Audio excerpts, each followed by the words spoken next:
सो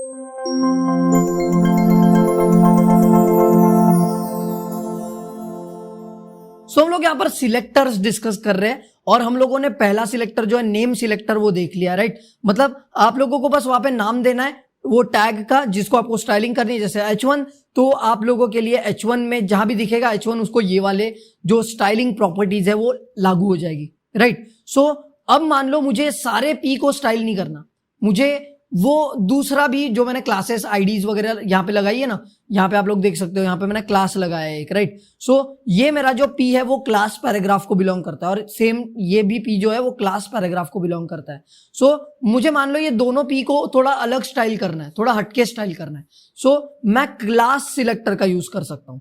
सो मैं क्लास का यहाँ पे जिक्र कैसे करूंगा, मान लो मुझे यहाँ पर देख सकते हो आप लोग कि अगर यहाँ पर मैं इसको सेव करके वापस भी रिफ्रेश करूंगा तो कुछ चेंज नहीं हो रहा है क्योंकि इसका कोई डिफरेंट हमने यहां तक अभी दिया नहीं है, राइट। सो मैं क्या करूंगा, यहां पर जाऊंगा और सिंपली मैं बोलूंगा कि भाई जो जिसका भी क्लास मुझे पैराग्राफ दिखता है, लेकिन मैं ये कैसे बताऊंगा, यहाँ पे ऐसे लिख सकता हूँ कि पैराग्राफ, राइट। ऐसा तो कुछ मुझे नजर नहीं आ रहा, राइट। तो मैं क्या करूंगा, मैं लिखूंगा पीरियड, ठीक है, ये डॉट है, ठीक है, डॉट मैं लिखूंगा पैराग्राफ, मुझे लिखना पड़ेगा डॉट पैराग्राफ और उसके बाद में मैं यहां पर ये दे दूंगा, राइट। सो यहां पर मैं लिख रहा हूं डॉट पैराग्राफ और यहां पर मैं जो भी मैं इसको कलर बोलूंगा कि भाई जिसका भी तेरे को क्लास डॉट पैराग्राफ दिख रहा है उसको ये एंटिक व्हाइट कलर दे दे, राइट, उसको ये एंटिक व्हाइट कलर दे दे, राइट। सो अभी मैं अगर इसको सेव करता हूं और यहां पे मैं जाकर के देख सकते हो आप लोग ये एलिमेंट क्लास पैराग्राफ को बिलोंग करता है, राइट। सो मैं क्या करूंगा, इसको सेव करूंगा और इसको रिफ्रेश कर दूंगा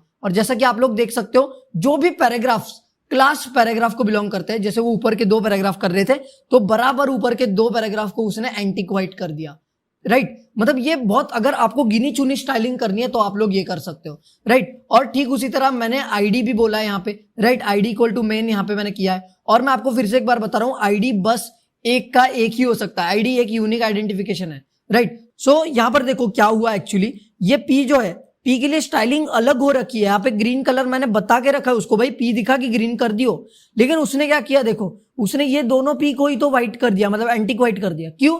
क्योंकि उसने बोला कि भाई वो P तो है लेकिन वो पैराग्राफ क्लास को बिलोंग करता है तो इसलिए उसका स्टाइलिंग ऐसा होना चाहिए, राइट, उसका स्टाइलिंग ऐसा होना चाहिए। तो उसने क्या किया, क्लास को ज्यादा प्रायोरिटी दे दी, राइट। तो उसने क्लास को ज्यादा प्रायोरिटी दे दी। यहाँ पे हम लोग सेम थिंग जो कर सकते हैं हम लोग कर सकते हैं आईडी के साथ में, राइट। तो मैंने एक पैराग्राफ को मैंने आपको बताया कि आईडी दे रखी है लेकिन उसके लिए मैंने स्पेशल कोई ऐसी स्टाइलिंग नहीं दी है, तो उसने क्या किया है, जो डिफॉल्ट P की स्टाइलिंग है वो उसको लागू कर रखी है।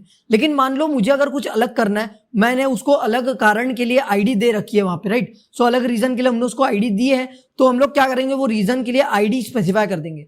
तो आईडी स्पेसिफाई करने के लिए आपको देना पड़ता है ये पाउंड का साइन या हैश का साइन, राइट। तो हैश करके इमीडिएटली आपको लिखना है आईडी का नाम। तो मेरी आईडी यहाँ पे मेन है तो मैं क्या करूंगा, जहां भी आईडी आपको मेन दिखेगी एक ही जगह पर है तो उसको कर देना है कलर, और मैं यहाँ पे कलर दूंगा आपको, यहाँ पे मैं एक्वामरीन दे दूंगा, राइट, एक्वामरीन दे दूंगा और सेमीकोलन डालना है आखिर में, राइट। तो यहाँ पर हम लोग क्या करेंगे, यहाँ पर ये क्या करेगा भाई, जिसको भी मेन नाम की आईडी मिल गई, ठीक है, ये जो हैश है ये आईडी स्पेसिफाई करता है और ये जो डॉट है जिसको पीरियड भी बोलते हैं ये जो है क्लास स्पेसिफाई करता है, राइट। ये हमेशा के लिए ध्यान में रखना, ये CSS के नोटेशन है, ठीक है। तो हम लोग अभी आगे बढ़ते हैं और मैं आपको बताता हूं कि ये कैसे, ये देखो element ID equal to main, तो ये जहां भी आईडी इक्वल टू मेन दिखेगा एक ही जगह पे दिखने वाला है ऑब्वियसली, तो उसका कलर जो है एक्वामरीन कर देगा, राइट। तो मैं इसको अगर सेव करता हूं और रिफ्रेश करता हूं यहाँ पे जाकर के, तो जैसा कि आप लोग देख सकते हो यहाँ पे इसकी जो कलर है वो एक्वामरीन हो चुका है, राइट।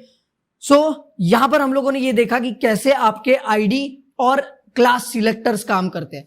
आप लोग स्पेसिफाई करते हो कि ये मेरा सिलेक्टर होगा, तो सिलेक्टर यहां पे क्या है, क्लास है, राइट, ये मेरा क्लास है और ये मेरा आईडी है, राइट। अब आप लोग ऐसा भी कर सकते हो, यहां पे मैं P डॉट पैराग्राफ भी कर सकता हूं, राइट, यहां पे मैं P डॉट पैराग्राफ भी कर सकता हूं। इसका मतलब क्या होगा, P डॉट पैराग्राफ करने से क्या होगा कि भाई जो मेरा P एलिमेंट है उसका पैराग्राफ उठाओ, राइट। क्योंकि देखो मैं आपको एक और चीज करके बताता हूं, यहां पे मैं क्या कर सकता हूं, मैंने आपको बोला ना कि मैं मल्टीपल क्लास के लिए भी लिख सकता हूं। So I will do class equal to paragraph here too, right. So मैं यहां पे क्लास इक्वल टू पैराग्राफ यहां पर भी कर दूंगा, राइट। तो यहां पर ये क्या करेगा मैं आपको अभी बताता हूं, राइट। तो यहाँ पे मैं चलता हूँ अपनी स्टाइल शीट पे और यहाँ पे मैं क्या करता हूँ, ये H1 से ये हटा देता हूँ पहले। लेकिन क्योंकि ये मैं इसलिए हटा रहा हूँ क्योंकि मुझे अगर वो दिखेगा ही नहीं, राइट। क्योंकि देखो यहाँ पे क्या हो रहा है कि मैंने यहाँ पे बोला है कि भाई पैराग्राफ जो भी दिखेगा क्लास, ये यहाँ से मैं ये भी हटा देता हूँ P।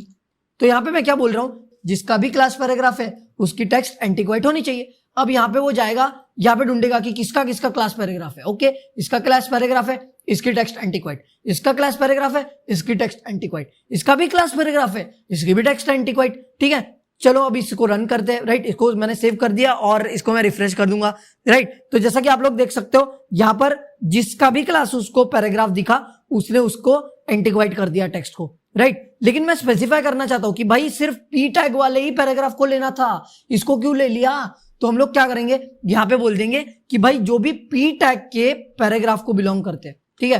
तो मैं बोलूंगा पी डॉट पैराग्राफ। सो यहाँ पर मैं कैसे स्पेसिफाई कर रहा हूं, जिसका भी पी टैग है और क्लास पैराग्राफ है वो मेरा एंटीक्वाइट होगा, ठीक है। बाकी ये डिफॉल्ट जो है वो वैसा ही रहेगा, राइट। सो अगर मैं यहाँ पे रिफ्रेश करता हूं तो आप लोग देख सकते हो कि जिसका पी टैग था और पैराग्राफ क्लास था वही यहां पर एंटीक्वाइट हुआ। बाकी सब कुछ डिफॉल्ट जो जैसा हमने दिया था पहले का वैसा ही है, राइट। सो ये काफी ज्यादा यूजफुल थिंग हो जाती है जब आपको मतलब कुछ स्पेसिफिक चीजों पे, कुछ स्पेसिफिक क्लास में, कुछ स्पेसिफिक एलिमेंट्स पर ही अगर स्टाइलिंग करनी हो तो आप लोग यहाँ पर क्लासेस और आईडीज का यूज करते हो एज अ सिलेक्टर आपका स्टाइलिंग करने के लिए, राइट। तो होपफुली आपको समझा होगा और आपने भी मेरे साथ फॉलो किया होगा, राइट। मैं ये नहीं चाहता कि आप लोग बस ऐसे स्टेयर करते रहो मेरे वीडियो की तरफ और देखो कि ओ अच्छा ये ऐसा होता है, ओ अच्छा वो वैसा होता है, राइट। नहीं, ऐसा मत करो, आप लोग ट्राई करो। मतलब ऐसा भी, इससे भी अच्छी स्टाइलिंग आप लोग कर सकते हो। क्या पता आपको स्टाइलिंग करते करते बहुत अच्छा आइडिया आ जाए और आप लोग कुछ अलग सा कर जाओ, राइट। सो आप लोग इसको ट्राई करो, मतलब ट्राई करने में बहुत मजा आता है और आप लोगों को बहुत मजा आएगा जब आप लोग आपका हाथ कीबोर्ड पर रखोगे, घुमाओगे, ये सब कुछ चीजें आप लोग खुद ट्राई करोगे, राइट। तब आप लोगों को और भी ज्यादा मजा आएगा। सो हम लोगों ने काफी मतलब ये जान लिया है आईडी और क्लास सिलेक्टर्स के बारे में। अभी हम लोग आगे बढ़ते हैं और नेक्स्ट कंसेप्ट को देखते हैं।